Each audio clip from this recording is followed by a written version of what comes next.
Good afternoon, everybody. Thank you very much for joining our webinar this afternoon. We have a very topical webinar for you, fighting fraud in the current challenging environment. I'd like to firstly say I hope everybody is well and staying safe. Today we are very pleased to have Darren Hodder from LittleGratti, who's going to be kicking us off with fraud and the coronavirus, followed by Nigel Dickinson from our corporate partners Graydon, UK, on B2B fraud and how to fight it. Then I'm going to bring up the rear and tell you a little bit more about the fraud prevention network, which we started next year, and what it's all about and what are the benefits. So now this webinar is being recorded, so it will be available in a few days' time on our respective websites, or you can always send us an email and we'll send you a link. And if you have any questions along the way, please use the chat button, and then we'll actually get to those questions after each of the three sections or at the end, depending on what they are. So I hope you enjoy it. So the webinar we'll look at the latest hot topics concerning fraud during the coronavirus pandemic. As I say, very topical, and wherever you are, I know we've got people joining the webinar today from not just the UK but also around the world. So welcome to you all. So first off, I'd like to hand over to Darren Hodder, who's going to take you through his presentation on fraud and the coronavirus. So over to you. Thank you so much, Laurie, and thank you for inviting me to speak today. We're going to cover for this first section what I'm seeing as the effects of fraud due to the pandemic at the moment. We'll touch upon a number of different areas. He says, trying to move the screen on. There we are. So we're going to look at first, well, what are the scams and the frauds that are happening out there, along with misinformation. And because of the situation that we are all in, we find ourselves now increasingly working remotely, and that opens up some challenges and issues on its own as well. So we're going to look at how to make safe use of video apps and conferencing. And we're going to take a little look at some of the potential security risks from just by virtue by us working remotely and working from home. So first of all, what sort of issues are out there at the moment thanks to coronavirus? It's quite a heavy topic, fraud, so I like to try and keep things a little bit light. I don't know if you remember when you got your first mobile phone. I certainly remember my first brick of a mobile phone, and there were a lot of scare stories at that time about whether it was going to affect your brain because you got this phone next to your ear for too long, whether it's going to cause some kind of brain cancer. And with every evolution of the mobile network, there seems to have been a set of scare stories go around, and it's all complete misinformation. But that actually can cause a lot of harm. There's been a number of celebrities who have kind of spoken up, and because of our celebrity culture at the moment, a lot of people put far too much trust and belief in whatever the celebrities are saying. So this is one example. John Cusack, he got completely slammed as he made some completely false claims about 5G.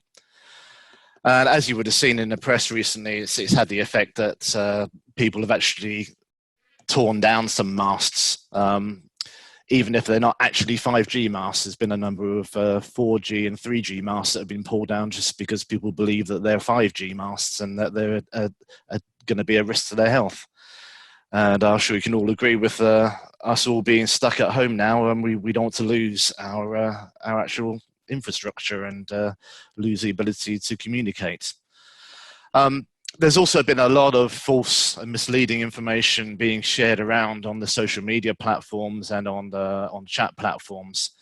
So this is one particular example around some misinformation and completely false information going around on WhatsApp. making a claim that ambulances won't be sent out if you are struggling to breathe. This actually comes in the form of a voicemail that gets forwarded on, and the voicemail claims to come from Public Health England when in actual fact it doesn't. As a result of this, WhatsApp have now started to put limitations on how you can actually forward messages. You used to be able to forward messages to complete groups of people in one go, but there's now limitations that have been placed upon that because of the extent of false information and misleading information that's being shared around. It's been claimed that half of the UK population have been exposed to at least one false or misleading piece of information in any given week. So I think it's about time we took a bit more time out to think about what it is that we are forwarding to our family and friends, and whether it's a genuine story or whether it's potentially misleading or false. There are many examples of it, so I encourage everyone to really have a think about whether the information they're receiving is the source of that information credible, is it reliable and trustworthy. So there have been a number of examples. For example, inhaling steam cures coronavirus. No, that's not true. And in some cases, it can actually be quite damaging to certain people. There's been false photos which claim to be of a current event, but the photos are from previous events and unrelated. And this also bleeds into fraud, in so much that some messages are going around, for example, claiming that you're going to be fined because you've left your house more than 3 times in one day. And these messages will then have a link on them, and if you click them, you're at risk of malicious software or of being directed to a website that's going to try and attempt to capture your personal information. There are some good fact-checking sites and tools out there. Snopes is one of my favorites, but there's also some good information that's come out of the government as well, which can also be viewed and found. So there's a few links there that you can follow up on as well. So as I said, misinformation also kind of bleeds into fraud and outright scams. This is an example of a text message that somebody took a photo of and then posted around to say, okay, well, I've been hit with this, but it's not genuine. I would always be very wary of any text message that comes with a link in it, particularly these short links here. So really think very carefully before clicking upon any link that's sent to you by an unknown source on messaging on any messaging service. There's been a number of reports of these types of scams and frauds to Action Fraud and to the authorities. As of a few days ago, a total of over 2 million in losses have been reported across 862 victims, and there's been several thousand reports of coronavirus-related phishing emails.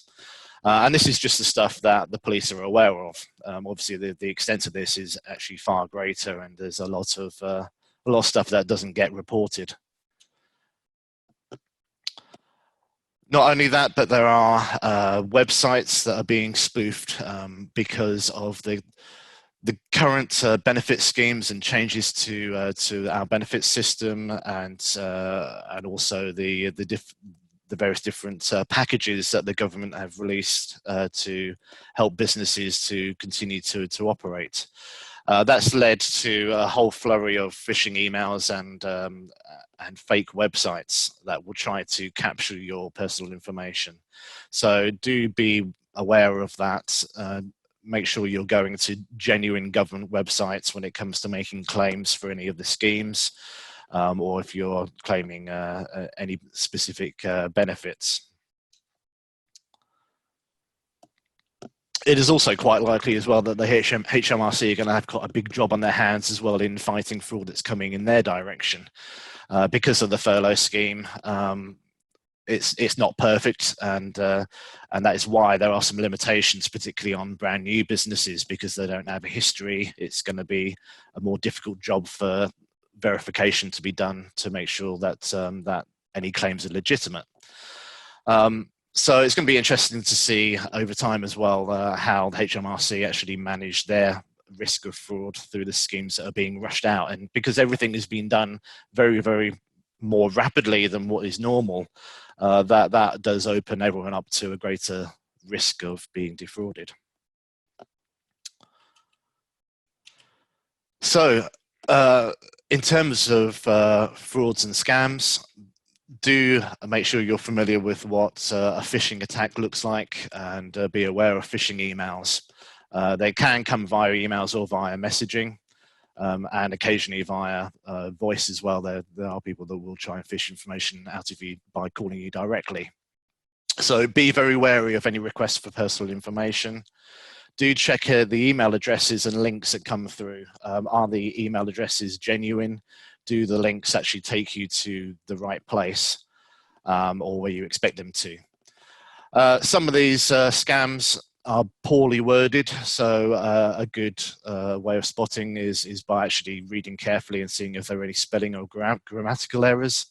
That's not universal. Some of them are very, very well worded, but there are a few that seem to just be done in a very haphazard way, but they must be working for the criminals, otherwise they would improve. Also look for generic greetings, so dear customer or sir or madam. If HMRC want to get in touch with you, or if your bank or internet service provider wants to get in touch with you, they do know your name and they will use your name in any communication. So that's another warning sign as well. And be very wary of any immediate demands for action in terms of making a payment or making a follow-up. Do be on the lookout for fake and spoofed websites. So be very careful on checking the URL to make sure that it is an actual genuine website and not one that has been set up to look like a genuine website. There are also, unfortunately, a lot of fraudulent fundraisers going around. I've seen a number of these online. What is happening here is that criminals are copying genuine fundraisers and all the details on genuine fundraisers, and then setting up alternative fraudulent fundraisers. So if you are making donations, be it for a local community or for some of your friends and family, then do be careful that you're actually directing your funds to a genuine fundraiser and not a fake one.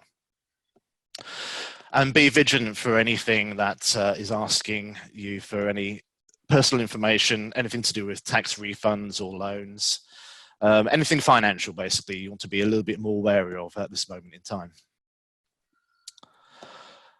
So those are some of the things that we're seeing. What I want to move on to now is how can we work safely from home and make safe use of conferencing and video apps. So today we're on Zoom, and Zoom has actually had a lot of bad press over time. In fairness to Zoom, they've done a lot of work over the last few months in improving some of the loopholes that they have in their systems. If it's used correctly, then it is a safe platform, but you just need to be aware of the security controls that are available and how to make use of those controls. So, for example, what has been happening has been a new phenomenon known as Zoom bombing, and that's where a Zoom conference or meeting has been left rather too open without a password, and it allows anybody to join, and as a result, unwanted people have joined a number of events and they've hijacked those events. In this case, fans of the Archers found that their Zoom call had been invaded, and the comedians, I will say, were putting up Nazi slogans and pornography.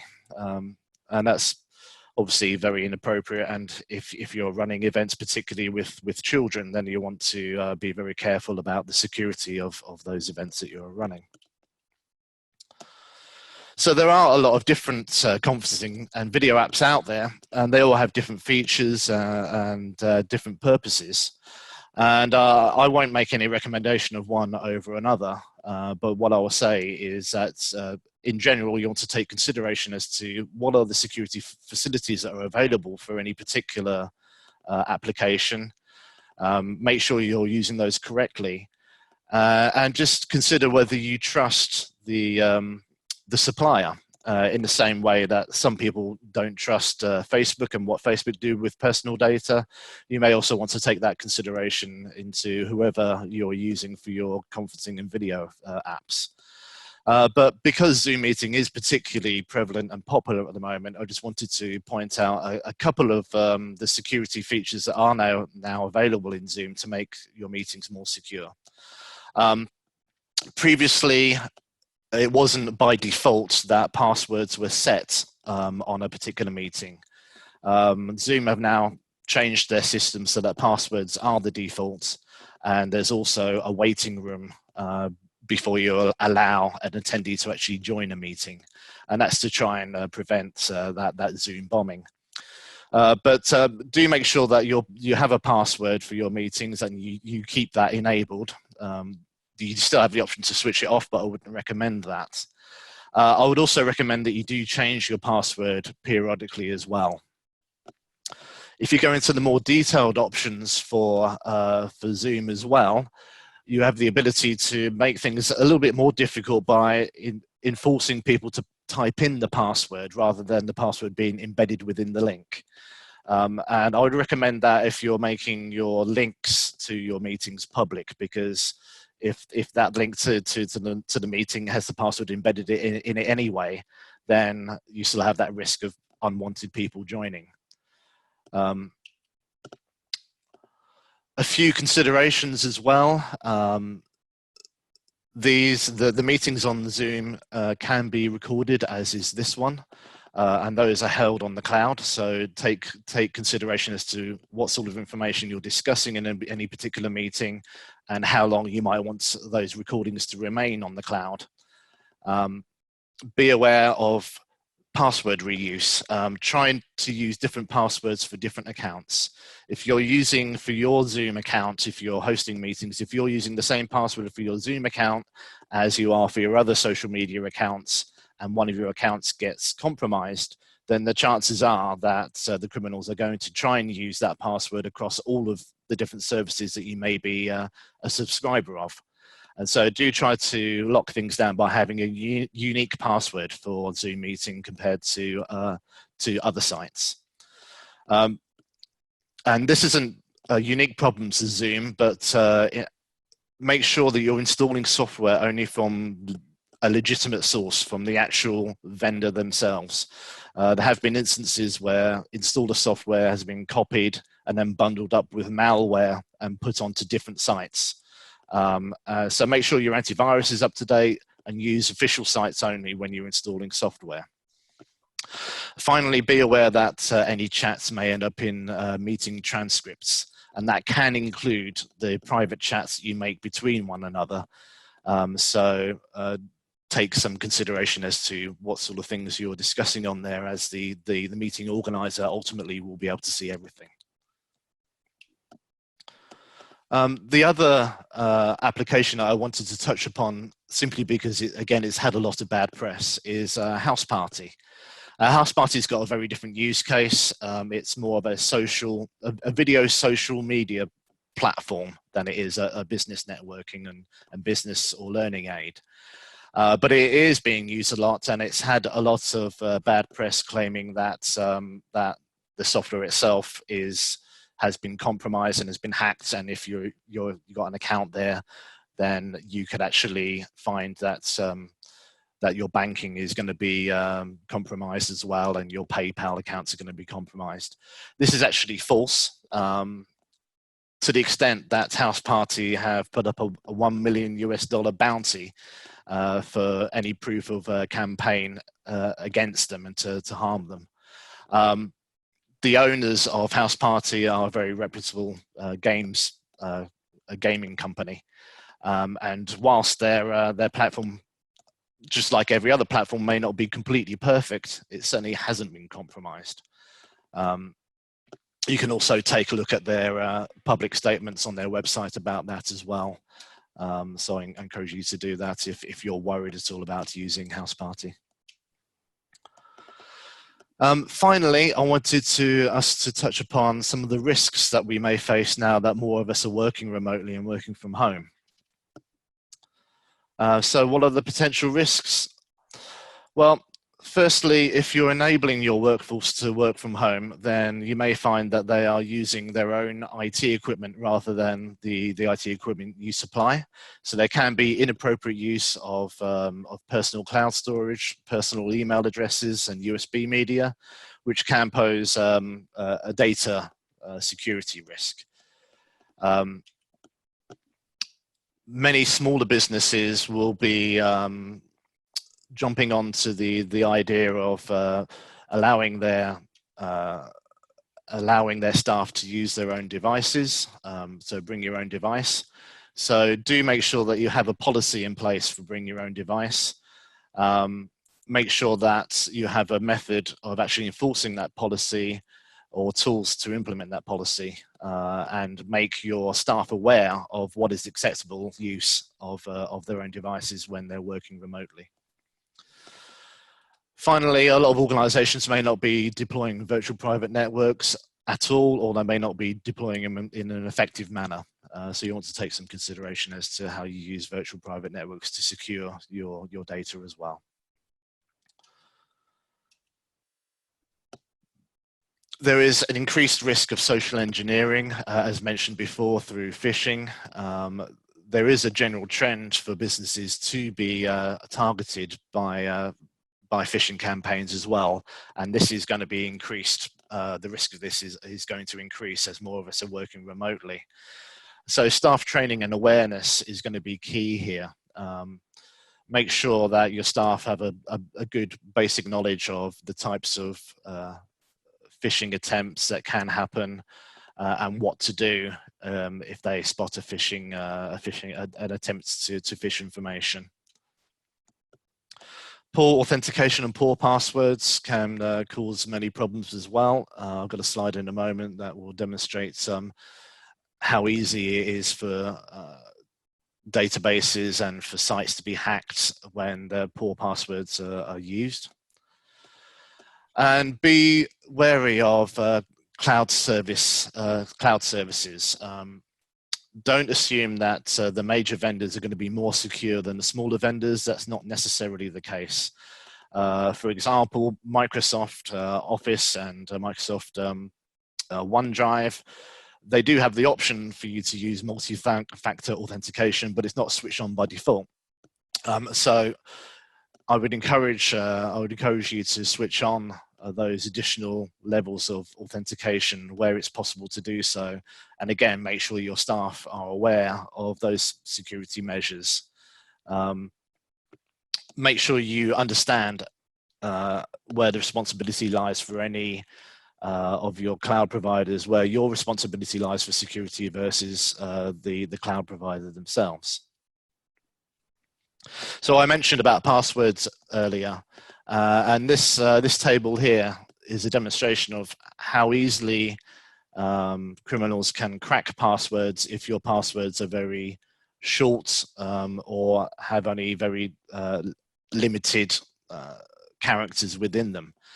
So we can see here, if you're using only numbers for a password, then within a matter of seconds or to hours, even if you're using a 12-digit number, that can be brute forced, hacked very, very quickly.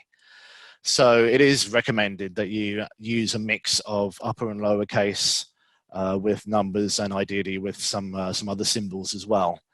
As you see, if you actually have a password that is 10 characters long with a mix of upper and lowercase characters and some symbols, then you vastly reduce the risk of a brute force attack and having your password cracked.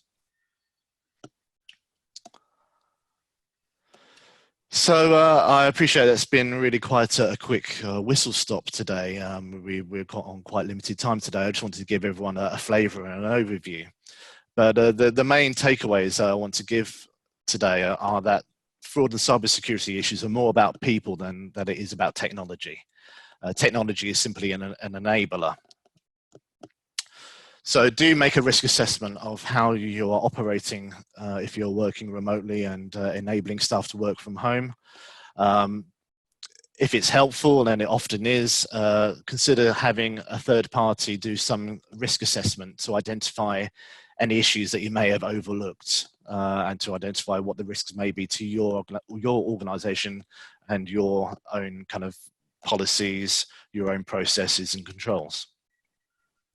Staff education and training is key, and I suggest here little and frequently. If you do long training sessions and everyone kind of switches off, but if you do short training sessions and do them frequently, you'll get much more engagement.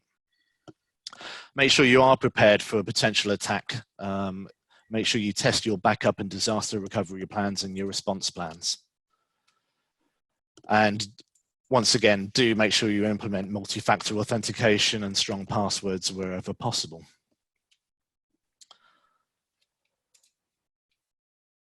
So that's been a very quick whistle-stop tour.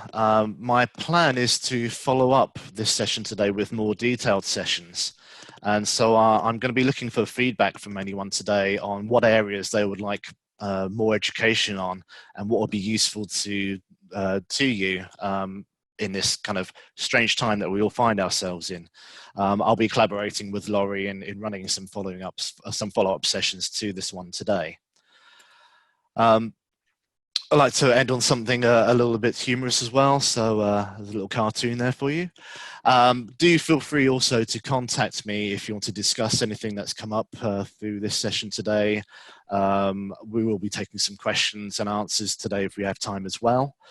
The last thing I would like to ask as well is whether anyone here today has actually been a victim of any coronavirus-based scams or frauds, and whether they'll be willing to share their experience with me. What I'm trying to do is kind of build up a more detailed picture as to what is going on, and the more that we can share experience, then the more we can all benefit. And that's my session for this part of the talk. So I'd like to now hand over to Nigel.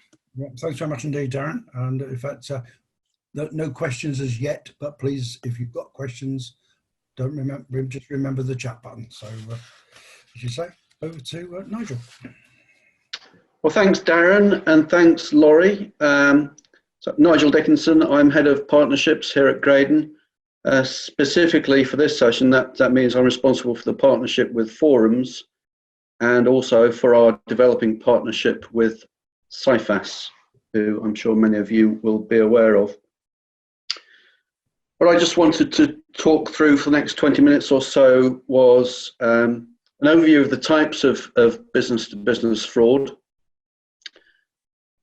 those particular types of fraud that we see an increasing risk of during the current crisis, some of the things to look for when you're looking at companies' house filings and documents filed by companies, other practical steps that can be taken just to protect yourselves, and finishing on with how else Graydon can help. So starting with the first of those, the different types of business-to-business fraud. We're working closely with CIFAS, and CIFAS are reviewing how they itemize the different types of B2B fraud, and this is their existing 5 categories of B2B fraud. We are working with them to give further input into these categorizations, but also CIFAS are looking for input from other experts in the field. So if anyone is interested in contributing to that discussion, then please do contact me, and my contact details are at the end of the presentation. So the 5 main types of B2B fraud that we see are application fraud, which is very simply false information is submitted at the point of a credit application or another type of business application. Identity fraud, where people misappropriate the identities either of individuals, for instance, company directors, or indeed of the companies themselves. Misuse of facility, for instance, when dealing with invoice finances or factors. reporting false information about bogus or duplicate invoices and claiming payments on those, failure to return an asset, for instance, that's been taken on hire purchase and then not returned,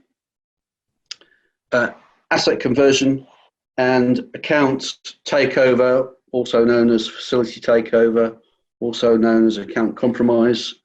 And this is the single biggest area of business-to-business fraud that we see as reported to Graydon, or as suspicions are reported to Graydon.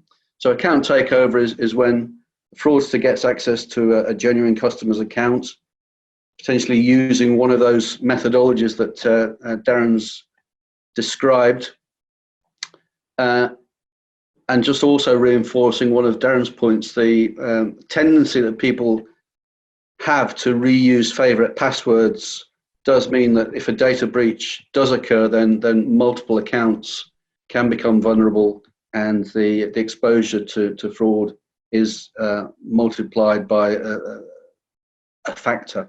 So just underlines the importance of having different passwords for different accounts. So over the last 5 years, at Graydon, we've seen an average value of just shy of 600,000 suspected frauds reported to us every week. So these are just the frauds that are reported to Graydon, where we're asked to help investigate and help to validate whether the business is genuine or not.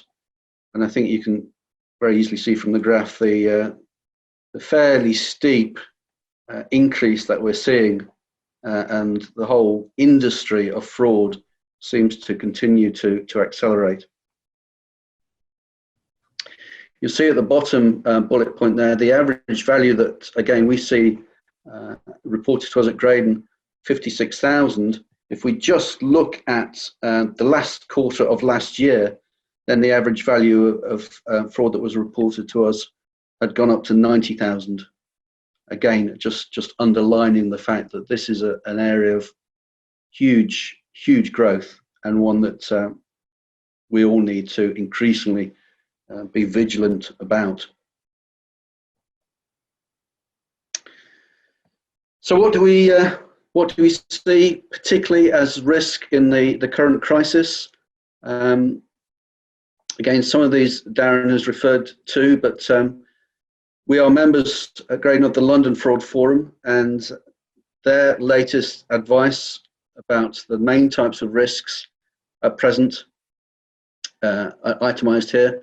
Mandate fraud being the changing of the illicit changing of bank account details or delivery details, so that goods or monies are delivered to the wrong place. Courier fraud, not so much a B2B risk, but that's where you get the phone call or the email from someone purporting to be from the bank or the police, asking you for your banking details. That appears to be on the increase. Romance fraud, definitely not a B2B application, but kind of interesting to know that, as with all these other examples, seems to be on the increase. The online shopping fraud, it's really important if you're dealing with an unknown supplier or a new supplier, just validate that company is a genuine company and that the goods you're going to receive are genuine. Risks to both buyers and sellers with online auction frauds. Insider fraud is the employee or internal type of fraud. And some of the other bullet points here, Darren has described, but the copycat fundraising pages, particularly as people are faced with the crisis and want to help and are willing to donate money. These are the sorts of times when we can be more vulnerable to carry out the checks that normally we would do. Data breaches associated with home working, we've talked about. The phishing emails we've talked about. But also, traditional counterfeit checks, mule bank accounts, are felt to be on the increase, along with the risks of the video conferencing websites that we've just been hearing about. More specifically, increase in apps and game-based malware, increase the risks of data leakage, the phishing emails and telephone calls, particularly those that are described or masquerading as coming from doctors' surgeries, local authorities, all the types of organisations you would expect to be putting out official communications in the current climate. Darren's talked about the devices, bring your own device, and the risk concerned with that. London Fraud Forum also feel that the increase in the number of companies being established with COVID in their name just increases the overall volume of company registrations, new names to deal with, and the increased likelihood of people being conned by new companies being set up.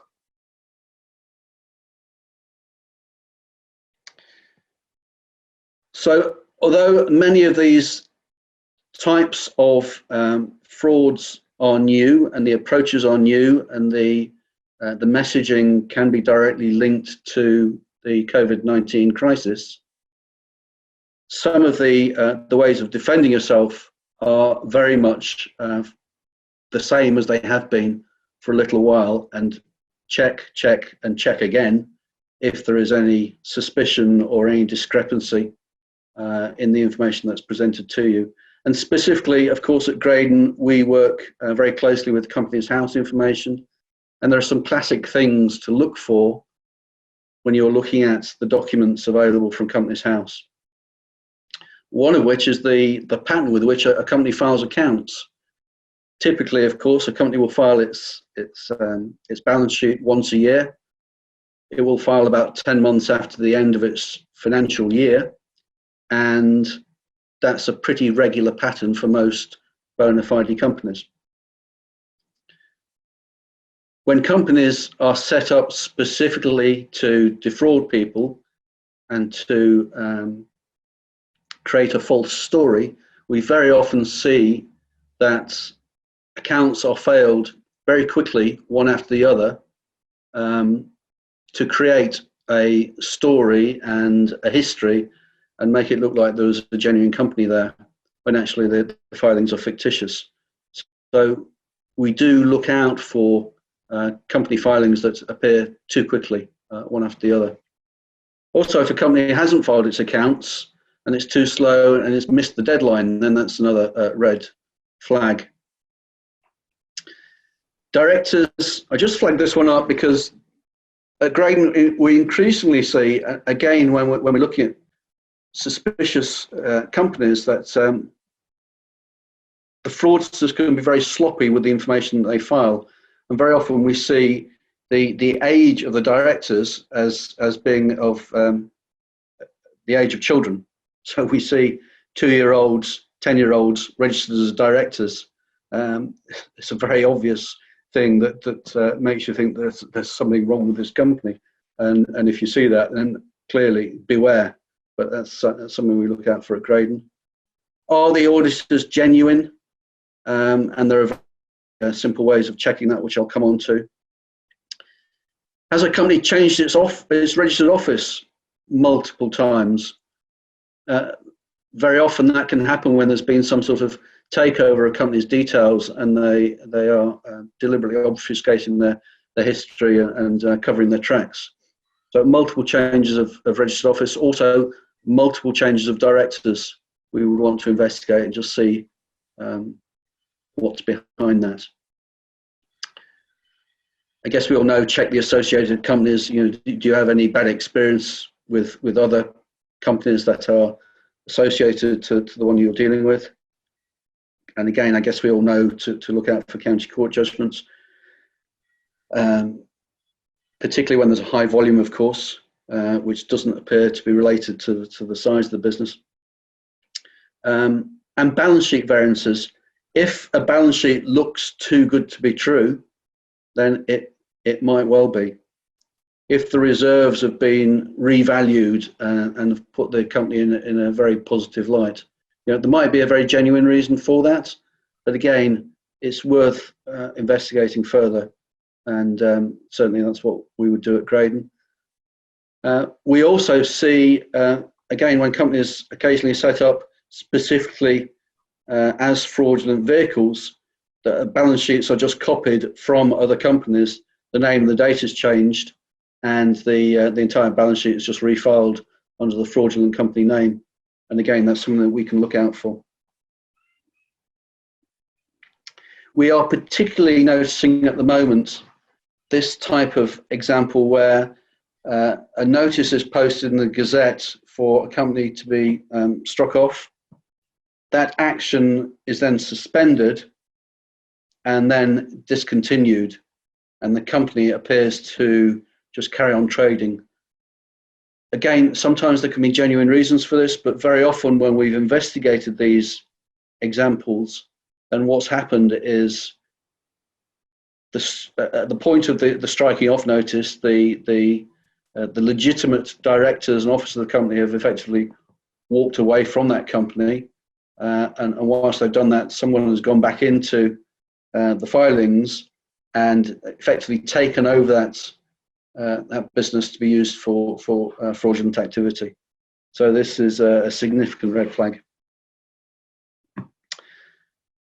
Other practical steps, as well as reviewing the company's house data, automate as much of your process as you possibly can. The more human error you can take out of the system, then the more it's likely that you are reducing your risk. Cross-reference if you are ever suspicious of an entity that's approaching you. Cross-reference, do you have any history with that entity? Do you know any other people who might be dealing with that entity? Is there anything else you can cross-reference to just to satisfy yourself that it is or isn't a genuine company? And contact them. Specifically in the case of mandate fraud, if you're being asked to change delivery address or bank account details, then call back your existing contact on the number that you usually use and just cross-reference and check that it is a genuine request. There are some great tools on Google. Other search engines are available, of course, but Street View is a great way of checking if a delivery address or indeed an HQ address appears to be genuine, particularly if you've been asked to change the address to which you deliver. Take a look at it on Street View and just satisfy yourself that it is looks like genuine business premises. It's not just a lockup somewhere. The absolute text search is worth knowing about as well. You can copy and paste whole sections of a website and search on that and just see if there are other websites that have used exactly that same language. Very often, again and again, we see that the fraudsters are lazy and will just copy something that a genuine company is doing rather than start from scratch. Similarly with image searches, photos and logos, but specifically photos, you can look at and search and see if they are web photos or, if they are stock photos or whether they've just been lifted off someone else's web page. Royal Mail can help validating proper addresses, postcode checks, yale.com for phone numbers, electoralroll192.com. And check out your auditors and your accountants, just see if they are genuine by using the Institute of Chartered Accountants of England and Wales. Also, there's a way of checking whether a VAT number is a genuine VAT number, which is this little process here. It looks complex, but it's fairly straightforward. It's a case of multiplying all the individual digits in the number, totaling the first 7 of those, and then matching back the result against the last 2 digits of the number. If that works out, then it's a genuine VAT number. If it doesn't, then it's been made up. And just finishing up with a slight plug for how else Graydon can help. Well, our exceptions service does look out for all of those things that I've talked about in terms of the company's house filings, so we can do that for you. We can also tell you if we are witnessing a higher than anticipated number of requests for reports on a particular business. And if we've had suspicious activity reported to us that we've investigated and we agree it's suspicious, we can share some of that information. Over and above that, we can carry out investigations, and we launched with a partner, Neotas, something called Graydon Forensic Investigations just last week. This is a deep dive into information that can be found in the deep web and the dark web, using legitimate means and proven methods, and marrying that up with human analysis to deliver deep investigations back about people and companies.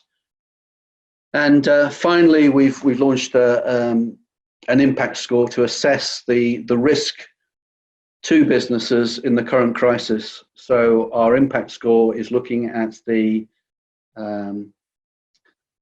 likelihood of a business being able to weather the current storm well, or whether they're going to be more severely impacted, by looking at things like the degree to which they are reliant on international trade, the sector they're based in, geographically where they are, how many employees they have, the impact of government initiatives, etc. So again, quick run through Graydon's view of how to protect yourself against fraud and how we can help. And now I think I'm handing over to Laurie. Thank you, Laurie.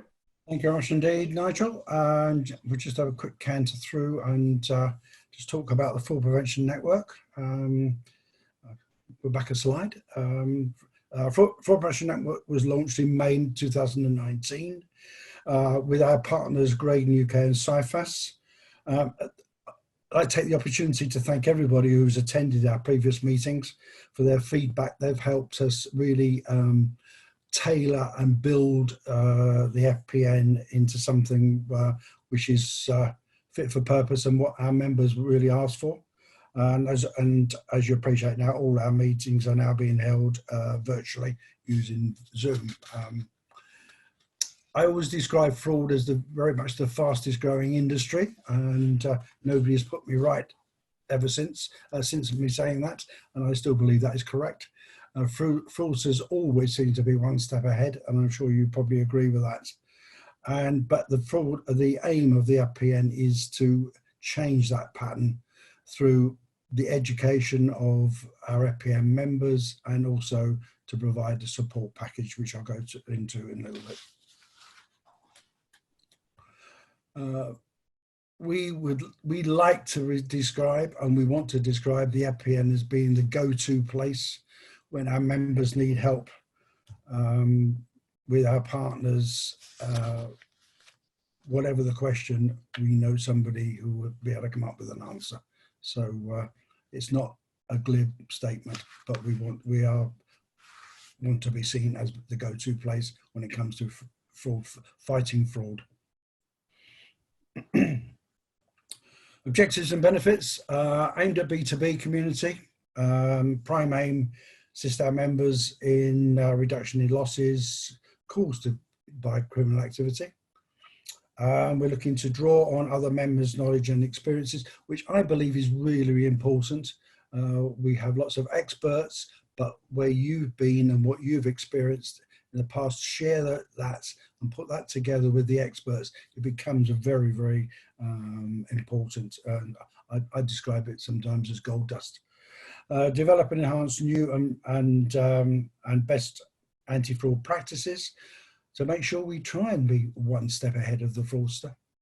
Improve member skill levels. I think Darren mentioned a lot about training, and that's really important to keep everybody up to date. and providing access of like-minded professionals and relevant industry experts. So, next slide. So who's it for? Professionals of all levels who have responsibility for fraud prevention in their company. It may be you're in finance, or maybe you're in credit, or maybe you're in the risk department. There are hundreds of different titles. And it's from, our members are from cross-industry businesses in the UK and also, of course, in Europe as well. We have corporate partners being Graydon, CIFAS and Forums International, and we have selective experts who come along and talk to us. We do not allow anybody who's a supplier to come along and sell to you. So, subscription package, there are 4 meetings per year, all of which are going to be virtual for you, but hopefully we'll get back to face-to-face as soon as we can. We're also 4 webinars, which will be in the alternating months. As part of the members, you have access to the Graydon Fraud Hotline, which is business hours. Information and intelligence sharing, which we're producing a new package, which we're going to be announcing the bones of that at the next meeting in May. Discount on fraud, Graydon's fraud investigations. Access to the Forums International website, where it houses information and past presentations and etc. And access to a secure members communication area. We call it the Info Hub, where it allows you to, on a 24/7 basis, access the other members and also our partners. Agendas are very much based on topics suggested by the members. So it's not things that we've just thought up the week before. These are all key items and all very relevant items. I put virtual attendance when you're unable to attend in person. This was written before the coronavirus, but that will be available also ongoing, even when we're actually back to face-to-face. Meeting agendas combine external speakers, presentations by Graydon's, a CIFAS update, and workshops and interactive discussions, again, back to where we're getting our members to share. It's more than meetings. It's more 4 meetings a year and 4 webinars a year. It's more than that. We're there to support our members on a 24/7 basis, really. And it's a vehicle for members to gain those skills, address the future, the current and future challenges, which that picture is changing all the time, and to develop new and best practices, and to network and share experiences. We'll keep pushing that. Those sharing experiences is so key. I'm afraid it's not free. The annual company membership is £750. Now that means that we allow 2 representatives to attend the meetings, and normally the meetings will be at the offices of CIFAS in London, but in the current environment it's going to be via Zoom. And if you're a CICM member, they're eligible to CBD points. So sitting through this webinar, I believe you can get 1 CBD point or hour. So, and also if you join the FPN during May, we'll offer you a 10% discount on your subscription. So the next FPN meeting is on the 21st of May. The agenda is out, so please, if you're interested, get in touch, and we'll it's free to join that first meeting. So please come along and have a look at for yourselves. So, are there any questions? I believe there was one question along the way, Nigel. Somebody was asking about your data, that 600,000 pounds worth of reported, and was it Graydon data or CIFAS data?